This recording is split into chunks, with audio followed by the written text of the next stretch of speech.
Hello guys, good morning. So karon nga video is nikaon ako. And then nakay-closing man ta karong panahon na. So napatay time nga magluto-luto no. Kay mas tindot man gyud magluto kaysa mapalita sa gawas nga wala ta kabalog yun sa giluto ug lami bapod og dili. And then ang usap pa gamay ra kaayo ang ilahang serve guys sa 60 pesos.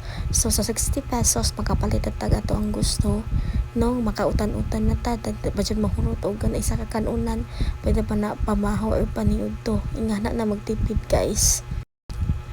Breakfast in bed sa day ko karong panahon na kay gusto man kong magatubang og electric fan kay lagi igang jud kaayo ng tagbilaran no. So di ay kani nga hungsudan is nagluto ko og tulingan isda gisagulan og gamungay aw bites na kaayo habhab na. And then nagprito gyud ko corn beef aw busog na so